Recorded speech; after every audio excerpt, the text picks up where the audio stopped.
अस्सलाम वालेकुम guys, welcome to phone world live. मैं हूं साद अहमद और आज मैं रिव्यू करने जा रहा हूं हवावे Y7 2019 मॉडल का। गिर गया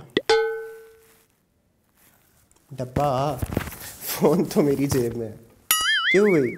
कैसा दिया? नहीं दिया? अच्छा खैर, लेट्स स्टार्ट द रिव्यू।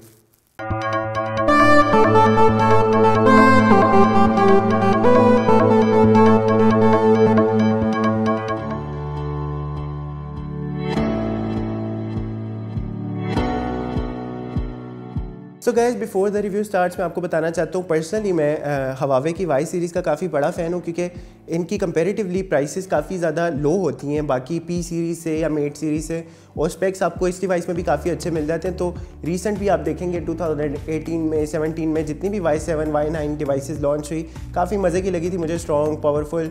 तो इसी तरह इस साल इस डिवाइस में भी आपको काफ़ी अच्छे स्पेक्स मिल रहे हैं। और सबसे पहले अगर इसके डिज़ाइन की बात की जाए तो आप देख सकते हैं इसके बैक पर ऑरोरा ब्लू कलर है इस डिवाइस का, जिसमें ऊपर थोड़ा लाइट ब्लू, नीचे थोड़ा डार्क ब्लू, जो कि मज़े का शेड देता है, स्पेशली जब इसके ऊपर सनलाइट रिफ्लेक्ट करती है।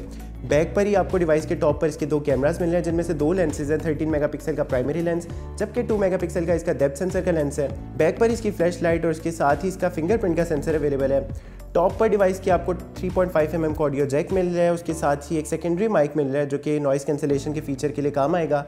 बॉटम में डिवाइस की आपको इसके स्पीकर्स और इसका एक माइक और इसकी एक USB की पोर्ट मिली है जो कि माइक्रो USB की पोर्ट है। राइट साइड पर डिवाइस के इसकी पावर कीज़ और इसकी वॉल्यूम कीज़ अवेलेबल हैं, और लेफ्ट साइड पे आपके पास स्लॉट्स अवेलेबल हैं, जिनमें से 2 नैनो सिम की स्लॉट्स अवेलेबल हैं और एक SD कार्ड की डेडिकेटेड स्लॉट मिल रही है आपको, जो कि मज़े की बात है, जिसके अंदर आप एक्सटर्नल मेमोरी को मजीद एक्सटेंड कर सकते हैं अप टू 512 GB तक। अच्छा, बाकी on the other hand front side पर आप देख सकते हैं इसका डिस्प्ले मुझे पर्सनली काफ़ी ज़्यादा मज़े का लगा, जिसके कलर्स और शार्पनेस इसकी पर्सनली मुझे काफ़ी अच्छी लगी, क्योंकि बाकी डिवाइसेस में भी ऑल्दो आपको डिस्प्ले तो इन्फिनिटी मिल जाते हैं फुल एस्पेक्ट रेशियो के साथ, लेकिन कंपैरेटिवली उन डिवाइसेस के मुझे इसका डिस्प्ले के कलर्स काफ़ी ज़्यादा मज़े के लगे हैं। और टॉप पर ही इसका ड्यू ड्रॉप नॉच अवेलेबल है, जिसके अंदर आपको 16 मेगापिक्सल का फ्रंट कैमरा मिलेगा, 6.26 इंचेस का इसका डिस्प्ले, जिसका रेजोल्यूशन आपको 720x1520 का मिल रहा है, जिसकी एस्पेक्ट रेशो 19:9 की है। चिपसेट की तरफ देखा जाए तो इस डिवाइस में आपको मिल रहा है Qualcomm Snapdragon 450 का चिपसेट अलॉन्ग विद Adreno का 506 का GPU, जिसकी परफॉर्मेंस आप देख सकते हैं AnTuTu बेंचमार्क पर, और इसकी गेमिंग परफॉर्मेंस का सैंपल भी मैं आपको वीडियो में आगे इंक्लूड करूंगा। बाकी एंड्रॉइड वेरिएंट आपको इसके अंदर बाय डिफॉल्ट ओरियो का मिल रहा है, यानी कि एंड्रॉइड वेरिएंट 8.1।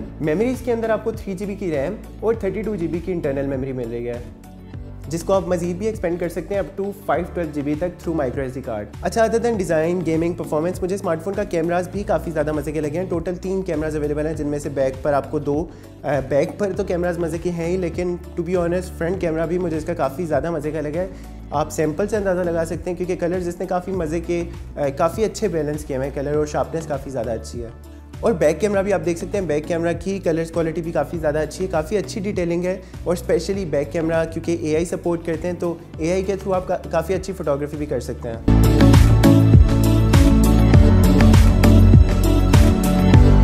और हाँ, अगर बैटरी की तरफ देखा जाए तो बैटरी भी आपको इस स्मार्टफोन डिवाइस में काफ़ी अच्छी मिली है, यानी कि 4000 mAh की बैटरी, यानी कि बहुत बड़ी बैटरी है, जिसके थ्रू आप पूरा दिन बहुत ईजिली मल्टीमीडिया यूज़ करते हुए भी, कैमरा यूज़ करते हुए भी बहुत ईजिली निकाल सकते हैं। और गाइस, सेंसर्स की बात की जाए तो सेंसर्स भी आपको स्मार्टफोन डिवाइस में तकरीबन सारे मिले हैं, इंक्लूडिंग बैक साइड पर आपको फिंगरप्रिंट सेंसर तो मिल रहा है, उसके साथ साथ बल्कि आपको अनलॉकिंग के लिए फेस अनलॉक का फीचर भी मिल रहा है, जो कि एक और अच्छी बात है। हाँ, लेकिन जायरोस्कोप का सेंसर इसके अंदर आपको नहीं मिल रहा।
So guys this was all about the phone और टू बी ऑनेस्ट मुझे 28,999 रुपये के लिहाज से फ़ोन तकरीबन सारे एस्पेक्ट से कंप्लीट पैकेज लगा, वेदर वो कैमरा हो, गेमिंग हो, स्पेशली इसका डिज़ाइन काफ़ी मज़े का क्लासी डिज़ाइन है जो कि आई थिंक बड़ी बड़ी फ्लैगशिप को कम्पीट करता है। So I highly recommend this phone to the people जो कि आजकल कोई नया फ़ोन लेने का सोच रहे हैं, जिनकी रेंज तकरीबन 28,000 या 30,000 इतनी है, उनको ये फ़ोन परचेज़ कर लेना चाहिए क्योंकि आई थिंक इतनी रेंज में आपको इससे बेटर ऑप्शन फ़िलहाल मार्केट में नहीं मिलेगी। So this is it for now. For more reviews subscribe to our channel, press the bell icon और फिर मिलूंगा आपसे नेक्स्ट टाइम किसी नए रिव्यू के साथ। टिल देन टेक केयर, अल्लाह हाफ़िज़।